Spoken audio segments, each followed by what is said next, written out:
selamat datang di channel saya kembali. Di video kali ini judul saya pilih mana bedak padat atau bedak tabur untuk make up yang bagus. Nah, di sini ya biasanya kita untuk pemula biasanya bingung, ini mau beli bedak padat atau bedak tabur aja sih. Ini fungsinya bedak padat apa, fungsinya bedak tabur apa? Pasti yang ada di pemikiran Bunda pasti itu ya. Nah, di sini saya akan coba membedakan dan coba akan menjawab pilih manakah bedak padat atau bedak tabur. Nanti di akhir video ya aku akan memberikan kesimpulannya. Nah, kita masuk dulu pada review pada bedak padat dan bedak taburnya. Nah, yang pertama kita masuk ke bedak taburnya dulu. Di sini aku nggak usah bedakan lagi mana bedak tabur mana bedak padat. Pastinya Bunda semua sudah tahu ya pasti ya bedak padat mana, bedak tabur mana.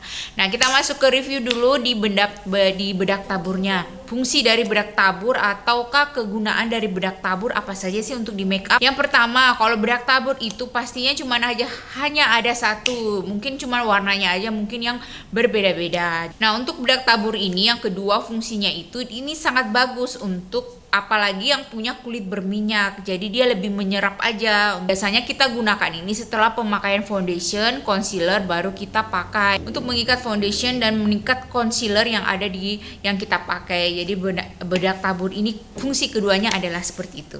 Nah, yang ketiga fungsinya bedak tabur itu sangat bagus diaplikasikan setelah pemakaian concealer. Jadi kalau untuk pemakaian concealer biasanya kita taruh bedak tabur itu di bagian-bagian yang telah kita beri concealer. Nah, itu untuk memberikan bentuk wajah kita itu lebih tajam. Jadi seperti itulah penggunaannya dari bedak tabur. Nah, yang keempat, bedak tabur juga ini sangat berfungsi untuk kalau misalkan ya kita mau buat eyeshadow, biasa kan turun ya serbuk-serbuknya. Nah, ini juga kegunaan dari bedak tabur ini bisa menghalau eyeshadow yang jatuh. Seperti ini ya Bunda, saya contohkan ya. Ya, misalkan ya setelah pemakaian concealer ya, biasa kan kita taruh ini bedak padat, bedak tabur kita. Nah, kita pakai eyeshadow. Setelah pemakaian eyeshadow, kalau memang takut serbuk-serbuknya jatuh dan akan merusak lagi bentuk powder kita yang telah kita buat. Nah, kita taruh begini aja. Nah, setelah pemakaian eyeshadow baru kita hapus. Kita hapus pelan-pelan begini caranya. Nah, seperti itu ya. Nah, selanjutnya bedak tabur juga berfungsi kalau kita dalam make up ya, berfungsi juga untuk membentuk bagian rahang kita seperti kelihatan ramping lagi. Pemakaian contour dan blush on, nah biasanya kita taruh di sini. Ya, seperti ini. Jadi dia berfungsi juga gunanya untuk membentuk bagian wajah kita. Nah, biasanya kita diamkan beberapa menit sambil sambil membuat pekerjaan yang lain lah di wajah kita, apalagi yang mau dibuat. Nah, biasanya kita diamkan saja beberapa menit baru kita hapus. Setelah beberapa menit baru kita hapus. Nah, di situ nanti dia akan berbentuk seperti ini, garis ya, berbentuk seperti garis. Itu membuat juga bagian wajah kita kelihatan lebih ramping, lebih berbentuk lonjong seperti itu. Sekarang kita masuk kegunaan dari bedak padat atau keunggulannya lah dari bedak padat. Tadi kan sudah ya keunggulan dan fungsi-fungsi dari bedak tabur. Sekarang kita masuk ke kegunaan daripada bedak padat. Nah, bedak padat ini ada dua macam. Yang satu bedak padat biasa, yang satu two-way cake. Nah, bedak padat biasa itu bedanya kalau bedak padat ya bedak padat seperti bedak tabur aja teman, tapi lebih padat. Kalau two-way cake biasanya dia lebih creamy. Nah, kayak seperti ini ya, ini cuma bedak padat biasa. Sayangnya saya nggak punya two-way cake. Nah, two-way cake biasanya itu dipakai itu juga bagus untuk misalnya kita lagi buru-buru cepat-cepat, jadi nggak butuh foundation lagi. Jadi two-way cake itu bagus,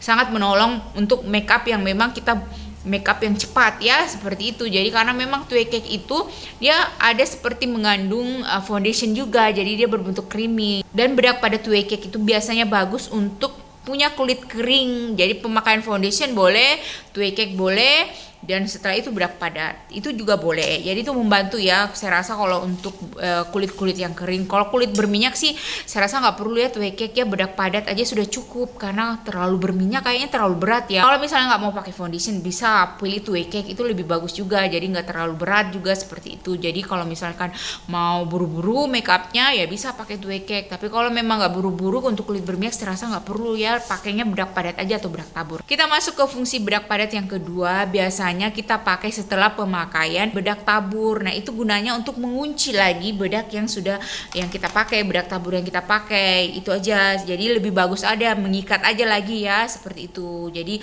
bisa setelah pemakaian bedak tabur baru kita pakai lagi bedak padatnya. Terus kegunaan yang keempat, simple, bisa dibawa kemana-mana. Jadi kalau bedak padat kan, kalau bedak tabur kan rempong ya, harus buka lagi, belum lagi serbuk-serbuknya bertebaran. Kalau bedak padat kan lebih simple ya. Kalau misalnya kita mau keluar, mau touch up, nah untuk kulit berminyak memang harus selalu siap untuk di dalam tas supaya bisa touch up lagi, karena tahu kan kalau kulit berminyak bagaimana banyak minyaknya itu ya. Jadi sangat berfungsi juga, mau kulit berminyak mau kulit kering ya, pasti perempuan wanita biasa selalu menyiapkan bedak padat ya di tasnya. Jadi untuk dibawa kemana-mana lebih simpel aja lah kalau bedak padat. Terus kita masuk ke kesimpulannya, bagaimanakah? Apakah kita pilih bedak padat atau bedak tabur? Dan ini menurut saya ya Bunda, dan jawabannya tidak ada pilihan, dua-dua bagus kita pakai. Jadi kalau misalkan kita memang suka dengan dunia make up, pastilah dunia make up pasti membutuhkan ini dua, pasti membutuhkan bedak padat dan bedak tabur. Kalau bedak yang two-way cake yang berbentuk creamy itu yaitu pilihan lain ya. Kalau misalkan nggak suka boleh, kalau nggak suka ya nggak apa-apa. Tapi kalau menurut saya kalau di dunia permakeupan biasanya ya butuh ini dua ini nggak bisa dipisahkan. Ini kita butuhkan kalau memang kita memang benar-benar mau make up. Oke Bunda, itu aja mungkin dari saya, review saya hari ini. Dan semoga bermanfaat bagi Bunda semua, dan tunggu saya di video berikutnya Bunda, kita akan baking. Sekali lagi terima kasih, salam hangat buat keluarga tercinta, semoga selalu dilindungi dan diberikan kesehatan. Amin. Bye bye Bunda, sampai jumpa.